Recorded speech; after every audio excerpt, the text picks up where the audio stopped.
ভাপা পুলি তৈরি করে দেখাবো খুব ঝটপট করে কিভাবে এই রেসিপিটা বা এই পিঠাটা আমি বানিয়ে থাকি, ওইটাই আপনাদের সাথে শেয়ার করব। আর ভাপা পুলি পছন্দ করে না এমন মানুষ খুঁজে পাওয়া টাফ। তাহলে কি উপকরণ লাগে দেখে নিব। 2 কাপ পানির মধ্যে স্বাদ মতন লবণ দিয়ে দিলাম, শুকনা আতপ চালের গুঁড়া দিয়ে দিলাম 2 কাপ পানি 2 কাপ আতপ চালের গুঁড়া দিয়ে আমি ঢেকে দিব 5 মিনিটের জন্য। চুলার আঁচটা মিডিয়াম লো আছে থাকবে। তারপরে ঢাকনা উঠিয়ে আমি কিন্তু নেড়ে চেড়ে দিব। তারপরে আবার ঢেকে রাখবো আমি 3 মিনিটের জন্য। ঢেকে রেখে তারপরে কুসুম গরম থাকার অবস্থাতেই কিন্তু এটা মথে নিতে হবে। যদি এই ভিডিওটা ভালো লাগে অবশ্যই পেজটা ফলো করে দেবেন, ভিডিওতে একটা লাইক দিয়ে দেবেন, বেশি বেশি শেয়ার করে দিবেন। আমি একটা পলিথিন দিয়ে তারপরে কিন্তু হাতের মধ্যে ভালো করে মথে নিচ্ছি যেন গরমটা হাতে না লাগে। এদিকে হাফ কাপ দিলাম খেজুরের গুড় আর একটা নারকেল দিয়ে দিব। খেজুরের গুড়টা যখন একটু এরকম গলে আসবে তখনই নারকেলটা দিয়ে দিবেন। দিয়ে ভালো করে কিন্তু ওটাকে শুকনো শুকনো করে ফেলবেন, কোনো রকম পানি দিবেন না, কারণ নারকেলের থেকেই পানি বের হয়ে যাবে। গুঁড়া দুধ দিয়ে দিলাম 2 টেবিল চামচ, দিলে এটার অনেকখানি টেস্টটা বেড়ে যায়। তারপরে আমি এটা একটা বাটির মধ্যে তুলে রাখবো। এখন সেখান থেকে ডো একটা নিয়ে আমি ভালো করে কিন্তু এটাকে একটা রুটির আকারে বড় করে বেলে নেব।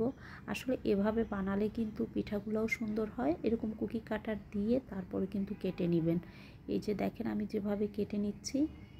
আমার একই নামে ইউটিউব চ্যানেল, চাইলে সাবস্ক্রাইব করে সাথে থাকতে পারেন। আর আমার ভিডিওগুলো কেমন লাগে অবশ্যই কমেন্ট করে জানাতে ভুলবেন না।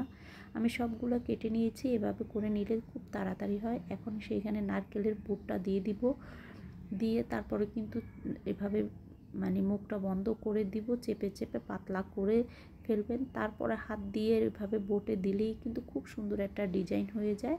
আর যারা ডিজাইন পারেন না একদম, তারা এরকম 2 একবার ট্রাই করলে কিন্তু আপনাদের হয়ে যাবে। এভাবে করে আমি সবগুলো পিঠা বানিয়ে নিব। আমি আরও একটা ডিজাইনটা দেখাচ্ছি। এভাবে মুখ বন্ধ করে কিন্তু আবারও এরকম করে বোটে দিলেই কিন্তু ডিজাইন হয়ে যাবে। আমি খুব ঝটপটভাবেই আপনাদের সাথে শেয়ার করি আমার রেসিপিগুলো, আশা করি আপনাদের অনেক বেশি ভালো লাগবে। এই যে দেখেন বানিয়ে নিলাম, এরকম করে সবগুলো বানিয়ে নিলাম আমি। এখন একটা আমি পাতিলের মধ্যে গরম পানি করতে দিয়েছি, তার মধ্যে একটা এরকম কাপড় দিয়ে দিলাম, এটা অবশ্যই ভিজা কাপড় হতে হবে। তারপরে পিঠাগুলো দিয়ে তারপরে 15 মিনিট কিন্তু এটা ভাপে সিদ্ধ করলেই হয়ে যাবে। এই যে হয়ে গেছে দেখেন। এখন আমি একে একে করে সার্ভ করে দেখাচ্ছি, একটা ভেঙেও দেখাবো আসলে ভিতরটা কেমন হয়েছে। আসলে ভাপা পুলি খেতে কিন্তু খুব দারুণই লাগে, কারণ যারা যারা খেয়েছেন তারা তো জানেনই। এখন ভিতরটা দেখেন, ভেঙে দেখাচ্ছি, দেখলে তো কত সুন্দর।